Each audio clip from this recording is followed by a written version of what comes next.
Hi, this is Dara. My pronouns are they, them. I am a licensed professional counselor and gender therapist and the author of You and Your Gender Identity, A Guide to Discovery.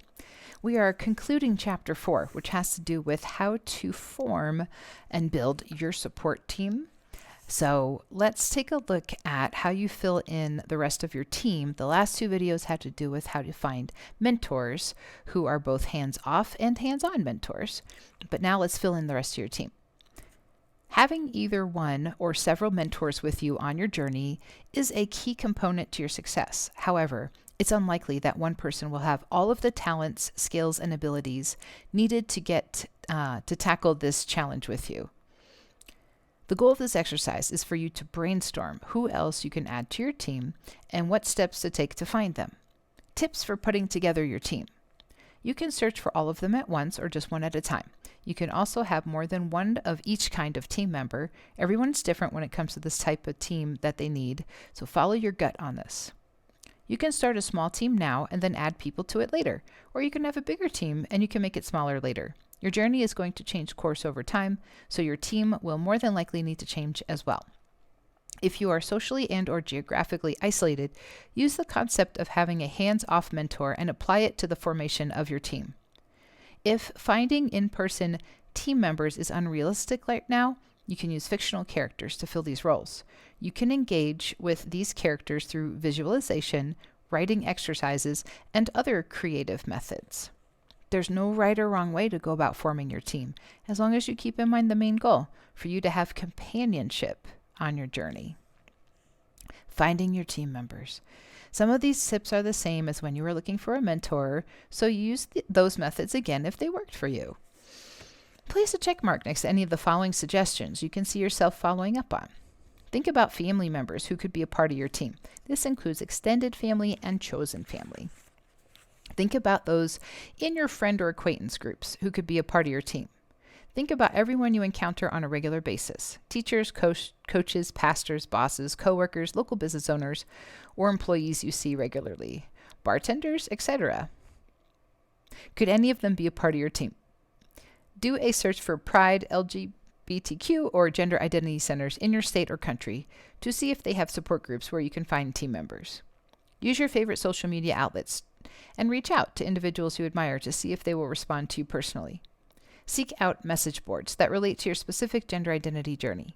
Reach out to the board in general and then individual members as you get to know them better. Seek out both written and video blogs, which you connect with, and send a message to the creator to see if they'd be interested in being a part of your team. Find a therapist in your area who you could work with. Try to find someone who has experience working with transgender, non-binary, gender diverse, and gender questioning individuals. Seek out establishments in your area where you have a higher chance of encountering persons who can relate to what you are experiencing. This could include places that are LGBTQ owned and operated, gatherings that are progressive leaning, open and affirming churches, or perhaps traveling to a bigger city within your state. Ask around, either in person or online, to see if anyone knows of persons who could be a part of your team. Of course, I wrote this book before there was a pandemic, so some of this might not be possible to do right this second, but putting together your team. Your team will consist of the following members: the mentor, the comic relief, the tough love friend, the cheerleader, the problem solver, the good listener, the sidekick. The mentor. After completing the last exercise, you should have someone in mind for this, or perhaps you have already found someone to fill this spot on the team. Who is your mentor or mentors? The comic relief. Self-discovery is not for the faint of heart. You're going to need someone who will be there for you when you need to laugh and take things not so seriously.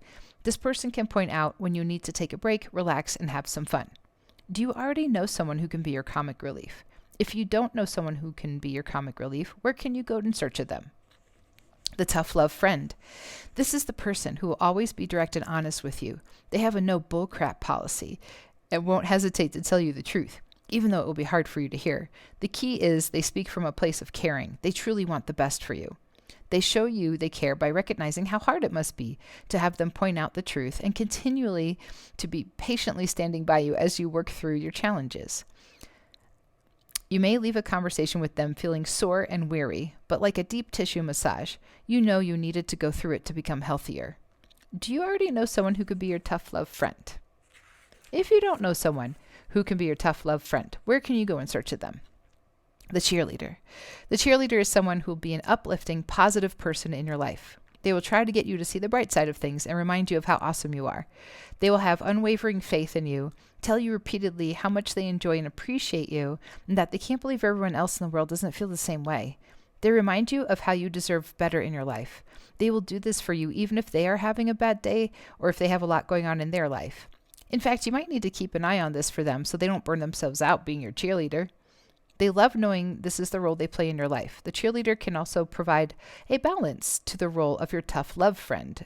Provide a balance to the role your tough love friend plays in your life. Do you already know of someone who can be your cheerleader? If you don't know someone who can be your cheerleader, where can you go in search of them? The problem solver. This is the team member you turn to when you need someone resourceful, organized, and detail-oriented to help you move toward the next step of your journey. Although this team member is not the best at listening, they are excellent at being put to work. Give them a task to get to the bottom of, and they will delight in doing so for you. For example, if you haven't formed your entire team yet, ask your problem solver where you can go and search for them, and they will come up with a list of websites, clubs, and organizations for you to start with. You may not take every bit of advice from your problem solver, but chances are you will end up using enough of it to make this person an essential member of your team. Do you already know of someone who can be your problem solver? If you don't know of someone who can be your problem solver, where can you go in search of them? The good listener. The good listener does just that. They quietly listen. They won't try to offer advice or try to fix things for you or tell you what you want to hear or trash talk whoever is upsetting you. They share space with you compassionately, attentively, kindly, and without judgment. After talking with them, you'll have a feeling of, wow, thank you. I feel better being able to let all of that off my chest. The good listener is of great benefit to someone who enjoys processing things out loud and can come to their own conclusions by doing so. It's like writing in a journal or talking to yourself, but with a flesh and blood human there to keep you company while you do so. Do you already know of someone who can be your good listener? If you don't know of someone who can be your good listener, where can you go in search of them? The sidekick. This team member always has your back without fail. They have strong opinions about those who hurt you and are unapologetic when it comes to how protective they are of you. Their enthusiasm for your well-being may be overwhelming at times, but their constant loyalty to you makes it worthwhile. Although this unwavering devotion may sound a lot like the cheerleader, the sidekick is going to have more of an edge to them. For example, if someone upsets you, the cheerleader might say, "Don't listen to them. They are taking their own crap out on you. You're awesome." The sidekick would be more likely to say, "What? Where are they? I'll kick their butt." Do you already know of someone who can be your sidekick? If you don't know someone who could be your sidekick, where can you go in search of them? In conclusion, making the best of having a support team. Keep this list handy so you can turn to it easily when in need. Be open to listing someone more than once if they are able to take on more than one role.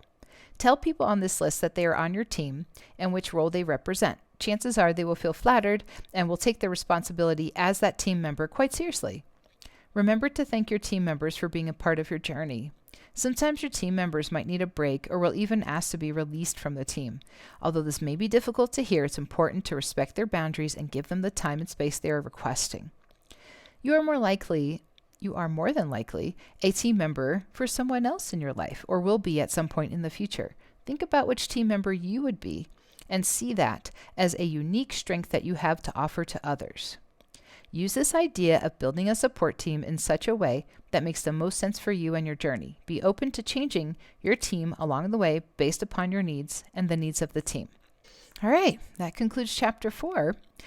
Just so you know, the next video, we're going to do a summary of your responses from stage 1 preparation of the book. And so this will be a good video to be able to get pen and paper and notebook or use a digital mobile device to keep track of your answers. For now, think about how you're going to form your support team.